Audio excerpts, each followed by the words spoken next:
பாண்டிச்சேரி ஆரோசிட்டி மற்றும் பாண்டிச்சேரி ரோட்டரி சங்கங்கள் சார்பில் மாபெரும் வேலைவாய்ப்பு முகாம் சாரதா கங்காதரன் கல்லூரியில் நடத்தப்பட்டது. புதுச்சேரி வேல்ராம்பட்டில் உள்ள சாரதா கங்காதரன் கல்லூரியில் ரோட்டரி கிளப் பாண்டிச்சேரி, ஆரோசிட்டி மற்றும் பாண்டிச்சேரியில் உள்ள அனைத்து ரோட்டரி சங்கங்களும் ஈக்வட்டாஸ் நிதி நிறுவனத்துடன் இணைந்து மாபெரும் இலவச ரோட்டரி வேலைவாய்ப்பு முகாம் நடத்தப்பட்டது. இன்று காலை கல்லூரி வளாகத்தில் நடைபெற்ற வேலைவாய்ப்பு முகாம் தொடக்க விழாவில் கல்லூரியின் முதல்வர் முனைவர் பாபு தலைமையேற்று உரையாற்றினார்.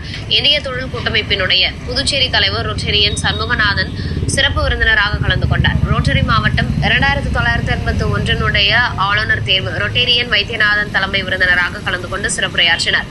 தொடக்க நிகழ்ச்சியை ரோட்டரி கிளப் ஆஃப் பாண்டிச்சேரி ஆரோசிட்டியின் தலைவர் ரொட்டேரியன் திருவாசகம் தொகுத்து வழங்க ரோட்டரி மாவட்ட வேலைவாய்ப்பு முகாம் தலைவர் ரொட்டேரியன் செந்தில் வரவேற்புரை நிகழ்த்தினார். முகாம் ஒருங்கிணைப்பாளர் ரொட்டேரியன் ஆனந்தன் முகாமின் நோக்கம் பற்றி விளக்கினார். ஈக்வட்டாஸ் நிதி நிறுவனத்தின் பிரதிநிதி குணசேகரன் முகாம் நடத்தப்படும் முறைகளும் மற்றும் பின்பற்ற வேண்டிய வழிமுறைகள் பற்றி விரிவாக எடுத்துரைத்தார். முடிவில் மாவட்ட பகுதி செயலாளர் ரொட்டேரியன் கந்தன் நன்றி கூறினார். முகாமில் 68 நிறுவனங்கள் தங்கள் நிறுவனங்களுக்கு தேவையான பணியாளர்களை தேர்வு செய்ய கலந்து கொண்டனர். இந்த வேலைவாய்ப்பு முகாமில் diploma, ITI, B.Ed, UG, PG, PE, BTech, MBA, MCA உள்ளிட்ட பட்டதாரிகள் பலர் கலந்து கொண்டனர். வேலை தேடி 1187 பேர் நேர்முக தேர்வில் பங்கேற்றனர். அதில் சுமார் 735 பேர் தேர்வு செய்யப்பட்டனர். மேலும் 315 பேர் உடனடியாக தேர்வாகி பணி ஆணைகளை பெற்று பயனடைந்தனர்.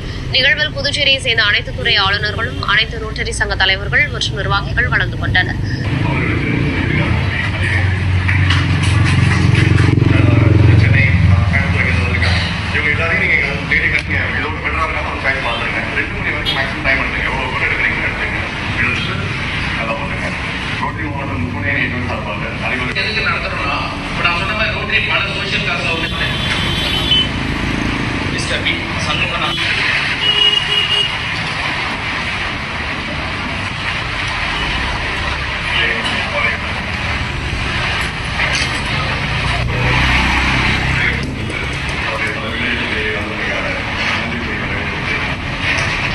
Thank you.